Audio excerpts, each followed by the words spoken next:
Hi, I'm Brian Poole, and this class is Oh, the Things Moodle Can Do. This is not an instruction on how to do anything. It's basically just an introduction for teachers to kind of reacquaint them with some of the things that Moodle can do. The link to this presentation itself is in the bottom left-hand corner. And that bit.ly takes you to this Google slide, and inside here will be hyperlinks to the instruction on how to do things. But really it's not about how to do, it's about what can you do. It's a tour with links.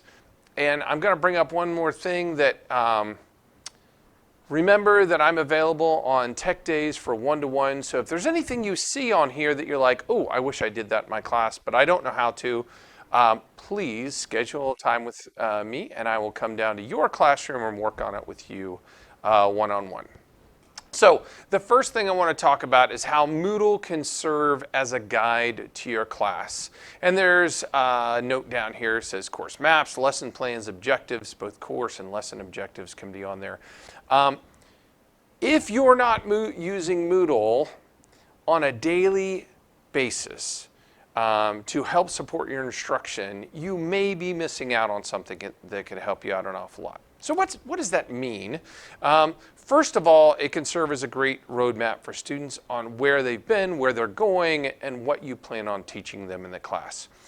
If your class is set up well, then you should be using the table of contents, you should be using chapter naming, and this link takes you there to how to do that. What it looks like is basically when a student comes into your course, there should be nothing up top in this general section here, and the table of contents should be, cut off my own hand, table of contents should be in order of what you're teaching, and it should clearly say what the sections of your course are, so that when students click on one, they know where they're going, it goes right to that area, and because the general is empty up top, you're right in to the right section. And also, whatever section you're in should be highlighted so students can easily find, and parents, where you're at in your course. I've seen too many classes with the whole table of contents not in order, not named. You may think your students don't have a problem navigating when your course might be set up like that, but realize they're in 5, 6, possibly 7 other Moodle courses. And if it's not clear to them, they're not the one that's in your course all the time. So it needs to be clear. So that serves as a guide to them, that table of contents of where they're at. And obviously right here as a teacher, I can see all my chapters, but as a student, you would only see the ones up to where they're currently at in the course. So along with student roadmap, we want to make sure that we make sure those things are organized and we make things appear as students move through the course so that they're not seeing the whole thing, they're only seeing where they're at. I don't hide old stuff because they know it's just going down through the course, and the lowest thing is always the one that we're on, and when they click on it, they go right to that section in the course. When they're in a particular chapter, we really should have it organized in very much the same way, where the bottom thing, they work through the class, and the bottom thing is the thing they know they're at. So if this is what, for instance, my chapter 3 look like, for a student, they might only see this, right? They're only the section 3.4, so that's all they can see. They can't see all those other things that will become available. Now, this is something that most teachers know how to do by just hiding and unhiding things. And I will tell you, to me, that becomes bothersome. Did I remember to unhide something or not? I use Moodle restrictions, which is also a link in this, so that all of it happens automatically. New chapters open automatically when the chapter test on the one before it's done. And each activity opens automatically as they complete the one before it. That is something that a lot of people haven't done. I would probably say only about maybe 10 to 20% of our staff uses Moodle restrictions, but once you do, you will use it forever because it's not that hard to set up and it makes the flow of your course happen automatically for you. So like I said, it makes those things only appear as the students get to them. So if you use Moodle as a guide in your class, then everything becomes easier, both with Moodle and in your teaching. You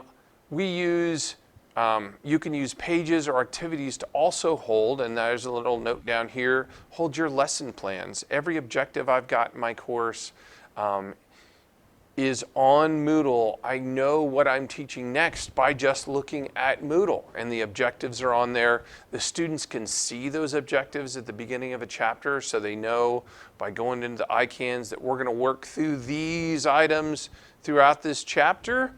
And not only that, I also make a contract with them that if you see a question that doesn't relate to these icons on a quiz, on a test, then either A, by the way, you get points for that, and I either need to modify my icons, maybe I added something, I forgot to modify the objectives for this section, or I need to take that out of my assessments, because if I've already said this isn't important, then I shouldn't be assessing on it either.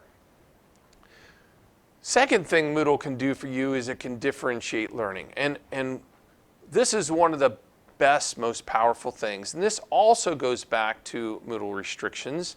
And this is the link to Moodle restrictions here on how you can use Moodle to automatically differentiate your instruction and the student's learning without a lot of effort by you. Here's an example, and this is what I see. This is not what students see. On my chapter 3, for instance, on this one, you can see there's 2 chapter 3 fights. One of them says, in order to be in the chapter 3 fight, you must not belong to NT 504 or NT IEP. Those are automatic groupings in your class for any 504 or IEP student in your class. Happens automatically. You don't have to make the group or add students. The second one says you have to belong to either 504 or IEP. And it says at the end here in parentheses, it says hidden otherwise. If I can get my hand there. Students don't even know there's 2 different things. In fact, this is what one of my students sees when this student logs in. They see a chapter 3 fight, same thing as test. My class is gamified. So they see that there's a test on chapter 3, but they don't know there's actually 2 chapter 3 tests, and that there's a difference between those 2 tests, that they don't even know what those differences are. Now, in the background on that, you can see that the 2 fights, one of them has 38 questions, one of them has 25 questions. So many of the questions might be the same for the 504 IEP students or for the non-504 IEP students. But there's far less, so that when they have an IEP that says they get twice as much time or extended time, it's automatically built into those activities. And really, it's again, this isn't about how to do that, but all I do is build the original one, make a copy of it, and then delete those questions that I feel might be inappropriate for a struggling reader or someone that maybe doesn't have attention span. We know what the different things people can have for 504 and IEPs. Also, one of the things that these do, this test reads every question to the student. So if they're on an IEP as a struggling reader, all they have to do is hit play and they can hear those questions.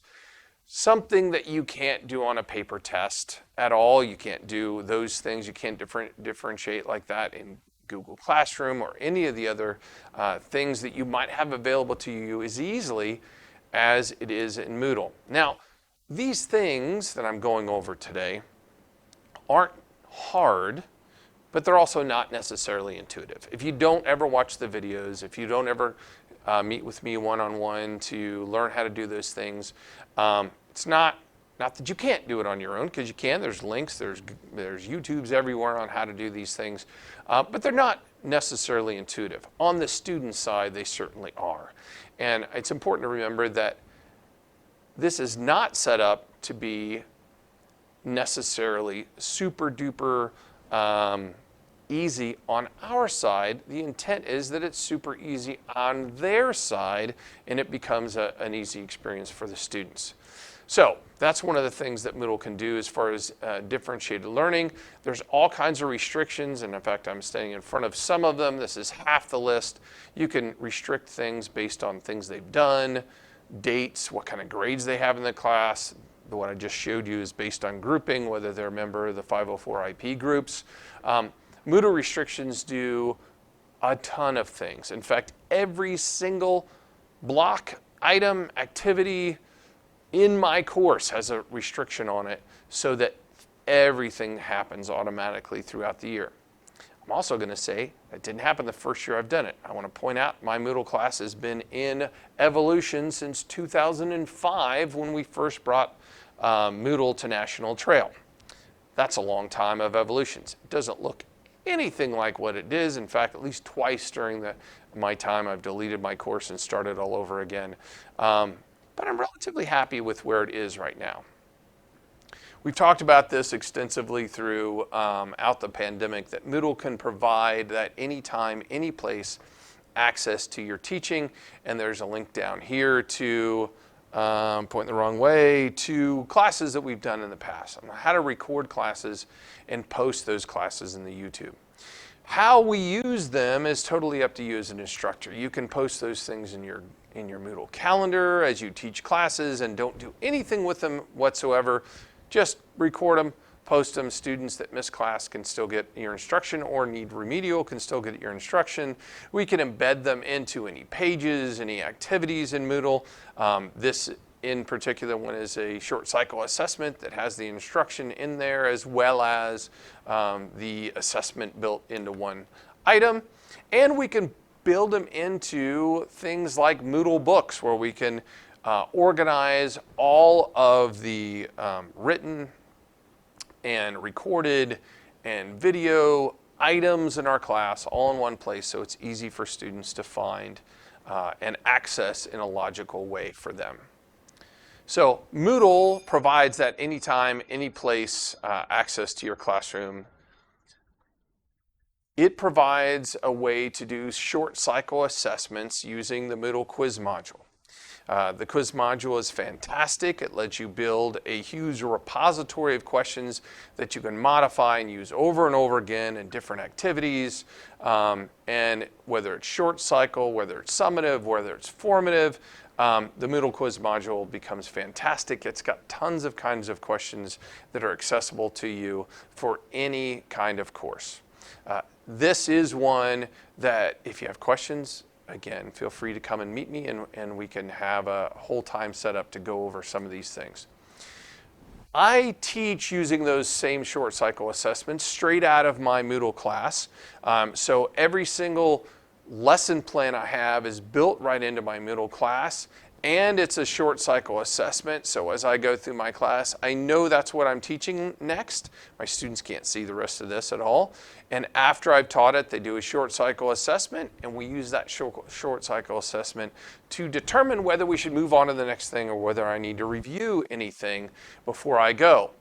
I also have, and that's what those red blocks are, I have my course notes. This is a Smart Notebook file where a red block says stop.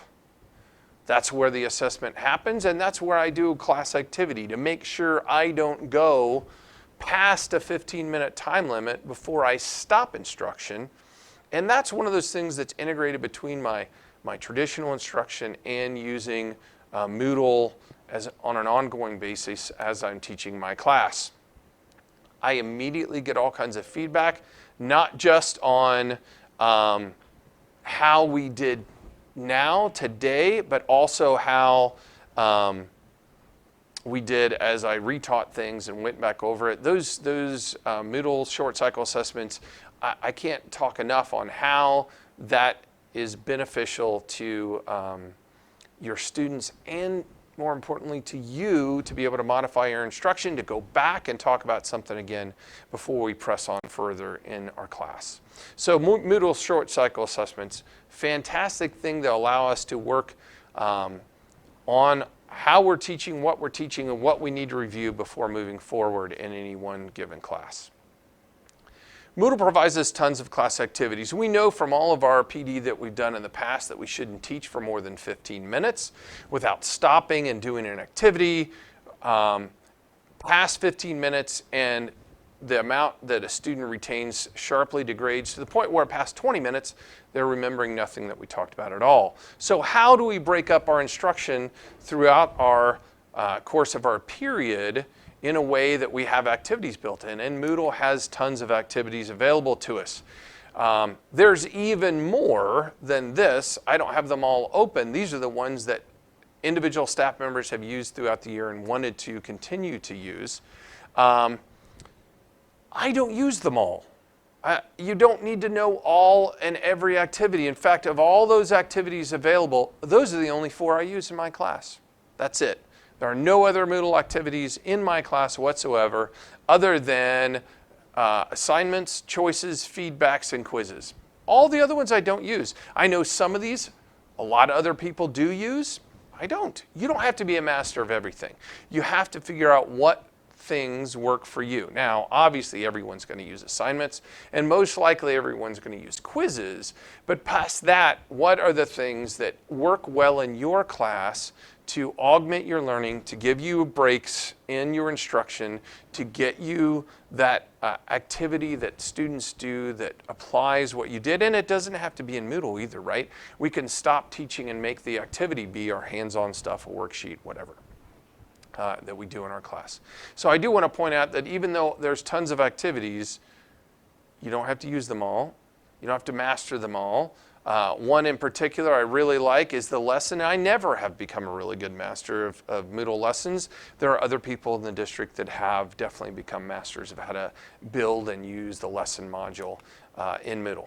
So class activities are another thing that Moodle can do for you, that once you add these things to your Moodle course, once you start teaching using your Moodle class, you will find you get more time to spend with students, more time to spend preparing for your class, more time becoming a better teacher and managing your classroom, because it frees up some of the things that we do on our own. A good Moodle course definitely supports your instruction. If you feel like that you can't use Moodle when you teach, then you probably need to modify your Moodle course. We make our own, right? It's ours. It's my course to make work for me. And if it doesn't work for me, then probably I haven't spent the time in it to make it be and it's a long-time investment, right? It's a long-term investment that I work on it. I tweak it every single year. There's not a year that my Moodle course hasn't changed a little bit. In fact, I have students just yesterday that were complaining about, we didn't do that last year. When did you start doing that? I'm like, well, that's one of the things I added this year. So your Moodle course should support you and your instruction, and it obviously should support the student learning. I do want to point out when teachers complain to me about Moodle's hard, it's not hard for the student ever. It's very easy and intuitive for students to use Moodle. I've never once had a student complain about Moodle being hard other than complaining about someone's course being so unorganized that they can't find anything in it, and that's not Moodle's fault. That's that instructor's fault, not organizing their class well to support student learning. So a good course should support you, and it should support your students if it's set up well. Lastly, I want to say again, I know I said this at the beginning, that you can schedule one-to-one with me any tech day, which this year is Brown Days and has been for the last few, might be when you watch this video. Do not think that any of the people who have gotten really good at Moodle probably did it on their own, because they probably didn't. The people in this building that are the best at Moodle are probably the ones that in the beginning I met with the most, and we taught each other stuff, that we'd talk through things and we'd figure out things together. I am by no means a master of all things Moodle. I know how to do the things that I do really well. And there are some things you may say, hey, I want to learn how to use the lesson module. I read about that one and it looks really cool, and I'm going to send you to somebody else to talk to them. But in general, I can probably help you out. You just need to say, hey, can we meet during my plan on Thursday, because your plan is third block on a brown day, and I will put it on my schedule and I'll be there either in your room or in my room. Doesn't matter to me which one you'd rather have it be, to work out any issues you have so that you become a master of your own class in your own Moodle environment. And that is it. Hopefully this little tour of what Moodle can do for you helped out some of you get a picture of maybe what we can work on together to help you improve your Moodle classes and things that you might want to do to try something new. Thanks.